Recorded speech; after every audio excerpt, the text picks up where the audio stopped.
कि राहुल जी देश तोड़ने का और देशभक्ति का उनके पास देशभक्ति के लिए और जवानों के लिए कोई उनके पास श्रद्धा नहीं है उनके लिए, और वो नहीं चाहते कि भारत मजबूत बने। ये बीजेपी का कहना है। 18 बार मोदी जी और चाइना के प्राइम मिनिस्टर मिले, झूले में बैठ के खेले, सब कुछ हुआ, लेकिन ये क्यों हो रहा फिर रोज? गलवान में हुआ, डोकलाम में हुआ, आज फिर ताइवान में हुआ।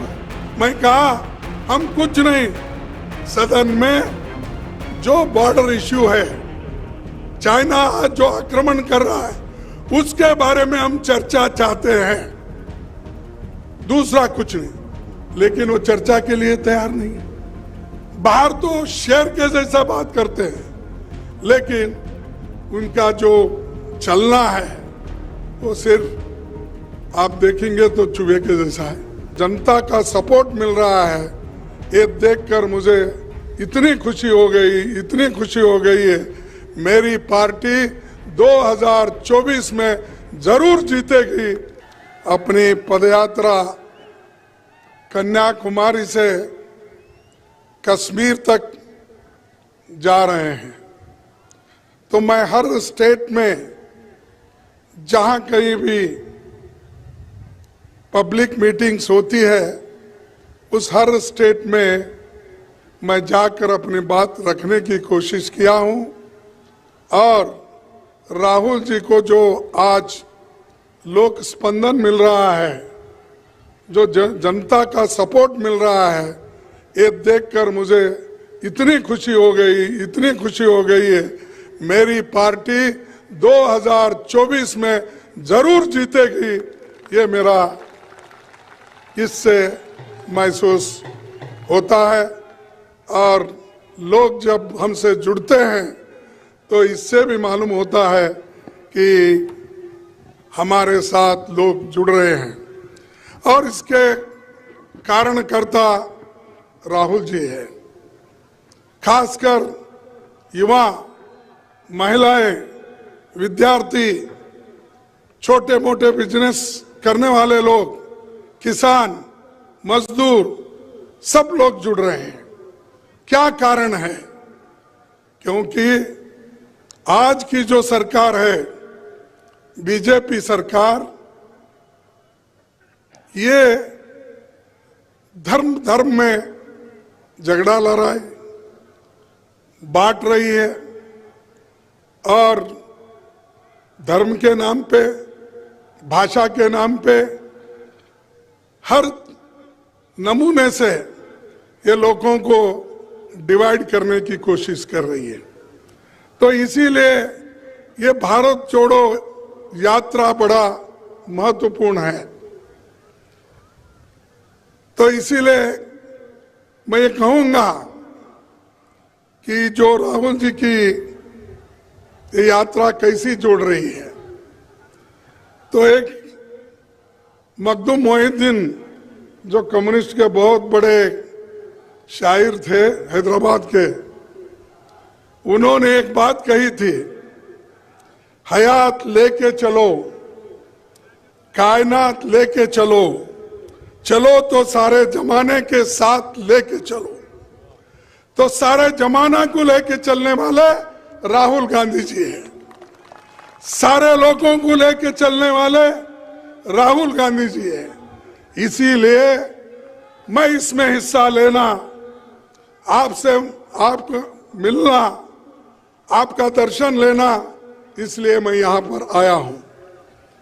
तो ये हमारा जो सारे जमाने को लोगों को साथ लेकर चलना, ये तो बड़ी बात है। और दूसरी चीज, जब कभी भी राहुल गांधी जी बोलते हैं तो ये बीजेपी वालों को क्या होता मुझे मालूम नहीं। वो हमेशा हर बात को कुछ ना कुछ कहते रहते हैं।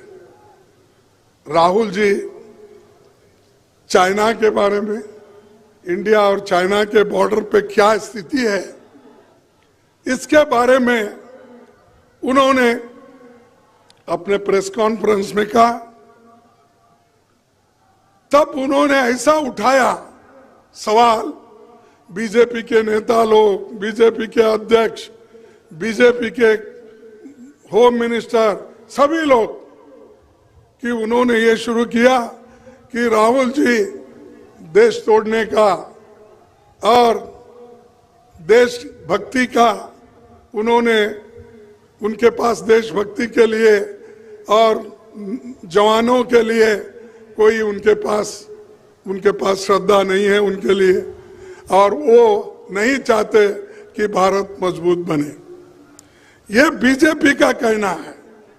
लेकिन राहुल जी ये कहें कि भाई आप लोग तो बड़ी बड़ी बातें कर रहे हो, लेकिन सरहद पे आज जो यहाँ पर ताइवान पे वहाँ पर जो हमारे जवानों से और चीनियों से झटपट हो रही है, उसके बारे में उन्होंने बताया।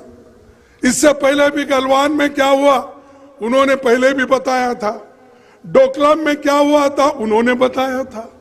हर जगह हमेशा जो ये मोदी सरकार अपने आप को जो पीठ थपथपा लेती है और कहती है कि कोई हमारे तरफ आंख खोलकर, यानी हमको कोई डरा नहीं सकता और हम इतने मजबूत हैं कि कोई हमारे तरफ देख भी नहीं सकता।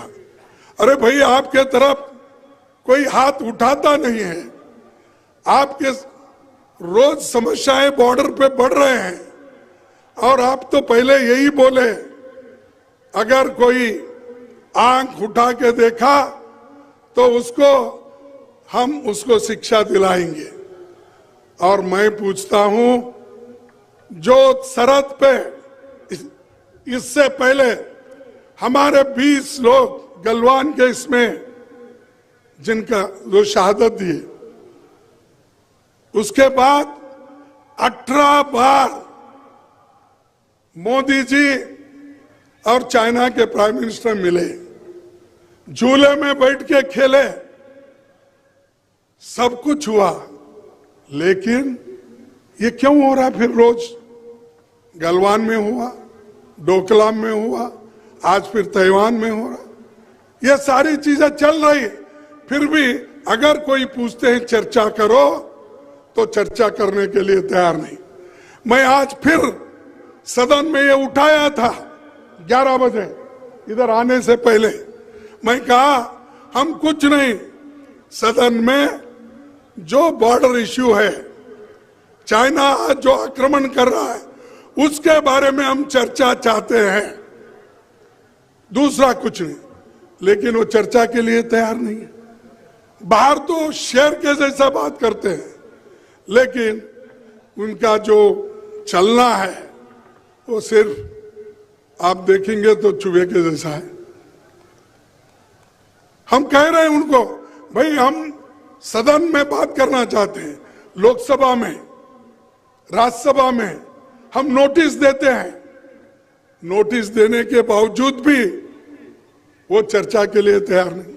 आज तो मुझे ताजुब लगा कि किसी पे टिप्पणी नहीं करना चाहता हूं, और सदन के अंदर जो हुआ उसके बारे में मैं यहां पर आपको बताना भी उचित नहीं समझता हूं। लेकिन हमने जो चाइना जो अतिक्रमण कर रहा है उसके बारे में चर्चा करने के लिए पूछे तो चर्चा को उन्होंने अवकाश नहीं दिया। उन्होंने कहा चर्चा की आवश्यकता नहीं है। और राजनाथ सिंह साहब एक स्टेटमेंट दिए 1 पेज की, और स्टेटमेंट देकर सीधा चले गए।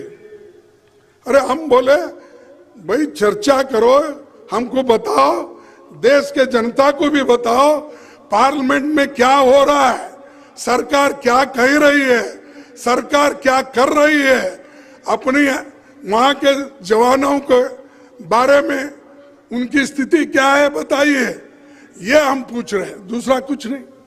देश के साथ हम हैं, राहुल गांधी जी देश के साथ है, कांग्रेस देश के साथ है, हम सभी लोग मिलकर इस देश की रक्षा के लिए एक होकर लड़ेंगे।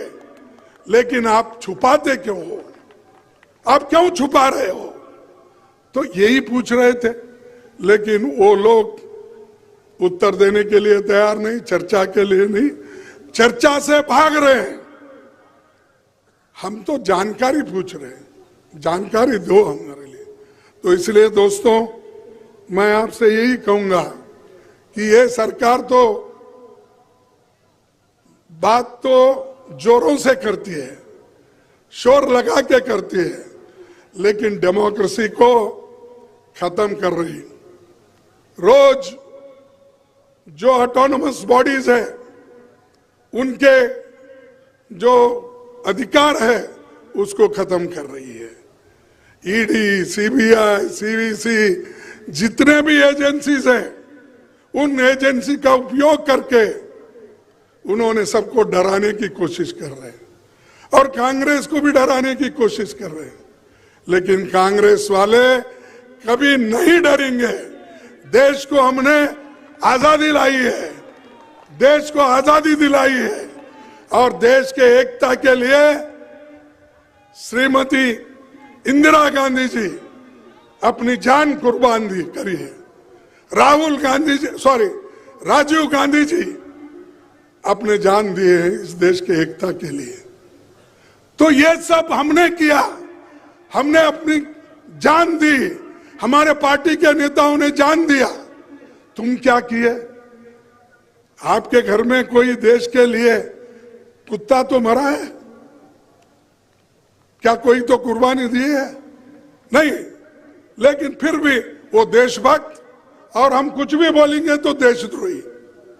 तो इसलिए दोस्तों, ये डेमोक्रेसी का हाल ये हो रहा है। कत्ल हुआ हमारा कुछ इस तरह किस्तों में, कत्ल हुआ हमारा कुछ इस तरह किस्तों में, कभी कातल बदल गया, कभी खंजर बदल गया। तो ये कर रहे हैं, तो ये डेमोक्रेसी को इस तरीके से खत्म कर रहे हैं। कभी कातिल बदलते हैं, कभी खंजर बदलता है। सभी लोग डेमोक्रेसी को, संविधान को खत्म करने की कोशिश कर रहे हैं। तो इसीलिए राहुल गांधी जी भारत जोड़ो यात्रा कर रहे हैं, लोगों को मिल रहे हैं, सबसे छोटे बड़े, बूढ़े, नौजवान, बच्चे, विद्यार्थी, सबको। आज ये बीजेपी की सरकार किसानों के बारे में नहीं सोचती। आपके इनकम को डबल करने का उन्होंने कहा, नहीं किया। 7 किसानों को एक होम मिनिस्टर के बच्चे ने जीप पीछे लेकर मार दिया, कुछ कार्रवाई नहीं होती, कोई पूछता नहीं, चुप रख दिए वैसे ही ठंडे बस्ती में। उसी ढंग से आज इन्फ्लेशन इतना बड़ा, उन मुद्दों को लेके राहुल गांधी जी आगे बढ़ रहे हैं। अनएम्प्लॉयमेंट, जिस देश में 30 लाख सरकारी नौकरियां खाली है, उसमें से 15 लाख नौकरियां गरीब बच्चों को, शेड्यूल कास्ट के, शेड्यूल ट्राइब्स के, बैकवर्ड्स के बच्चों को नौकरियां मिलती है। लेकिन क्यों नहीं भर रहे आप?